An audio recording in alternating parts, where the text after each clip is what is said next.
안녕하세요. 성원이랑 김성숙입니다. 연말 모두 잘 보내고 계시죠?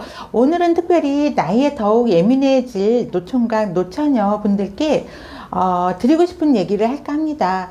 노총각, 노처녀 결혼 못하는 이유에 대해서 한번 알아볼게요. 노총각, 노처녀 분들에게 왜 결혼 안 하냐는 주위 사람들의 말은 스트레스 그 자체죠. 이런 분들에게 결혼은 안 하고 싶어서 안 하는 게 아니라 못하게 되니까 안 하는 것이기 때문일 수 있죠. 더구나 노총각, 노처녀에게 빨리 결혼해야지 라며 재촉하는 사람들치고 실질적으로 도움이 될 만한 결혼 정보를 주는 이는 별로 없습니다. 상담을 하다 보면 주위 잔소리가 듣기 싫어서라도 결혼하고 싶다는 노총각, 노처녀 아주 많으세요. 나는 어쩌다 이 나이가 되도록 시집 장가를 못 갔지? 이런 푸념으로 자칫 자괴감에 빠질 수도 있습니다. 그렇다고 한숨만 쉴 수는 없는 일이죠. 남들 다 하는 결혼 나라고 못할 것 없다라는 자신감을 가지세요. 그럼 자신이 왜 노총각, 노처녀가 됐는지 객관적으로 분석해 볼까요? 그리고 문제점들을 하나씩 풀어 나갈게요. 사실 노총각, 노처녀는 결혼 관습이 만든 기준이에요. 도대체 몇 살부터 노총각이고 노처녀 딱지가 붙게 되는 걸까요?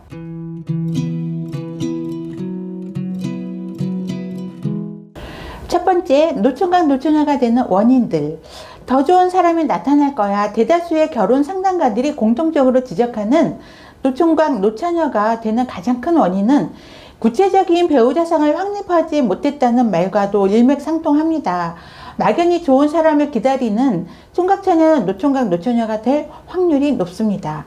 맞선을 30번 정도 봤어요. 물론 마음에 드는 남자도 있었죠. 그런데 이 사람은 이래서 좋고 저 사람은 저런 면이 좋고 그래서 딱 한 사람을 찍을 수가 없어요. 그리고 이런 생각도 들어요. 지금 이 사람도 좋지만 나중에 이 사람보다 훨씬 좋은 사람이 내게 나타나면 어쩌나. 그러면 얼마나 안타깝겠어요? 청담동에 사는 39살 여성 회원님의 고백입니다. 자신이 어떤 배우자를 만나야 행복할지를 결정하지 못한 미혼분들은 여러 배우자 후보를 놓고 선택의 잣대를 휘두르며 방황하게 될 겁니다. 노총각, 노처녀는 흔히 눈이 너무 높다라는 말을 많이 듣는데요. 그러나 알고 보면 눈이 너무 높은 게 아니라 자신이 필요로 하는 이상형을 정해놓지 못한 경우가 아주 많습니다. 두 번째, 상대방에 대한 지나친 기대와 이해 부족.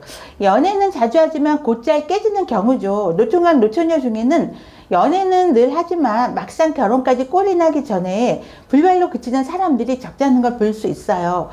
결혼 상담가의 입장에서 볼 때 이런 유형의 사람은 결혼할 상대방에 대해 너무 지나친 기대를 가진 경우라고 할 수 있습니다.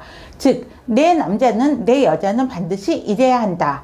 만약 그렇지 않으면 용서할 수 없다라고 상대방에 대한 조건들을 날카롭게 정해놓는 사람들이죠. 그러나 기대가 크면 실망도 큰 법이에요. 상대방이 조그만 실수에도 크게 실망하고요. 결혼 문제를 재고해 보게 됩니다. 그리고 내리는 결론은 아무래도 이런 사람과는 안 되겠어 라는 말씀들을 많이 하세요. 세 번째, 괴팍한 버릇과 강한 개성. 흔히 주변에서 특정인을 두고 저 사람은 혼자 사는 사람 스타일이야 라고 말하는 경우를 볼 수 있잖아요. 이들은 성격적으로 자아와 개성이 지나치게 강하고 독특한 습관이 있는 사람들이에요. 대개 예술 또는 문학계통이나 프리랜서와 같이 홀로 활동하는 직업을 가졌고 단체 생활에 적응하지 못하는 경우가 아주 많습니다. 이런 사람들은 연애할 때 아무리 숨기려 해도 자신의 고유한 성격이 언젠가는 들통나게 됩니다. 이런 괴팍한 성격을 이해하고 감싸줄 사람은 적죠.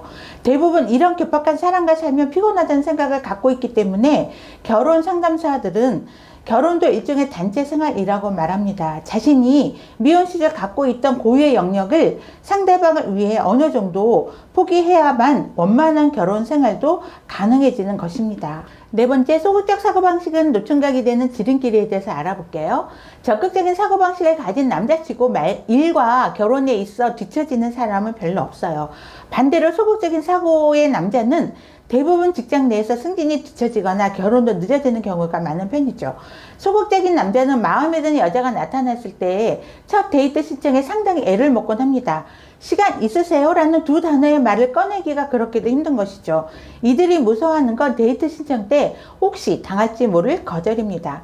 타자가 타석에 서서 방망이를 휘두르지 않으면 분명 삼진 아웃을 당하게 됩니다. 일단 공이 날아오면 방망이를 휘둘러야 해요. 물론 헛스윙을 해서 삼진을 당하게 될지도 모르죠. 그러나 연타를 칠 가능성도 있잖아요. 데이트 신청과 결혼도 마찬가지입니다. 일단 신청해 보세요. 그녀가 거절할 수 있지만 승낙할 수도 있는 겁니다. 그러나 데이트 신청을 끝까지 안 한다면 그녀와의 데이트와 결혼은 물 건너 가는 거거든요. 그녀가 당신의 마음을 알아챈다 할지라도 언제 만나자고 할 사람은 극히 드물 테니까요. 결혼 상담가의 소중한 조언입니다. 5번째, 연애 테크닉 부족. 작가 L.A. 프롬이 사랑의 기술이라는 저서에서 밝혔듯이 사랑에도 확실히 기술이 필요합니다. 아무리 두 사람이 첫눈에 불꽃이 튀었다 할지라도 교제 기간 중에는 사귐을 지속시킬 수 있는 기술이 필요한 것이죠. 노처녀, 노총각 하면 왠지 세련되지 못한 옷차림과 함께 이성 앞에서 머뭇거리는 모습을 연상하게 되는데, 이들은 대부분 둔한 센스와 함께 이성에게 매력적으로 어필하는 방법을 모르는 경우가 많습니다. 6번째, 당분간 일 때문에 결혼을 못한다? 결혼을 하면 나이에 차질이 많다. 연애는 해도 괜찮다. 그러나 가정생활을 병행하면 나이를 성취하는 데 장애가 많다. 자신의 일을 너무나 사랑하기에 어느 정도의 목표에 도달하기 전까지는 결혼을 유보하기로 작정한 야심 있는 사람들의 생각입니다. 요즘은 여성의 경제활동 참여가 꾸준히 증가해서 15세 이상 여성 중 절반 이상이 노동시장에서 진입해 있어요. 이런 현상은 결혼 정년기인 여성들로 하여금 결혼보다는 직장일을 우선시하도록 하는 경향을 낳고 있습니다. 미국 유학을 가기로 결정했어요. 물론 혼자서죠. 결혼이요? 몇 년간 공부한 후 귀국해서 신랑감을 찾아볼 생각이에요. 홍땡땡님의 말씀입니다. 물론 사랑하는 사람이 생겨도 자신의 일을 위해서 몇 년 동안 교제는 하되 결혼을 유보하는 경우도 있어요. 그러나 일 때문에 결혼을 미룬다는 이유는 다분히 핑계용인 경우가 많습니다. 다시 말해 이런 이유를 대는 사람들 중 상당수는 일을 하는 도중에도 열심히 배우자감을 찾지만 정작 배우자감을 못 찾으므로 이를 부실로 합리화하는 부분들이 상당히 많습니다. 7번째, 기약 없는 일편단심 민들레. 짝사랑 때문에 결혼까지 못하게 되는 케이스도 가끔 볼 수 있습니다. 미혼 남성과 여성들 중에는 자신에 속한 공동체 내에서 몰래 흠모하는 사람이 있는 경우가 적지 않죠. 옆 사무실에 근무하는 남자 사원을 3년 동안 몰래 흠모하고 있어요. 복도에서 마주치면 가볍게 인사 정도 하는데 한 번도 사석에서 만난 적은 없어요. 그 남자를 잘 알지는 못해도 너무 좋아요. 그 사람 때문에 다른 남자를 사랑할 수 없을 정도라니까요. 서울역 근처에 무역회사에서 근무하는 어느 여성 회원분의 말씀입니다.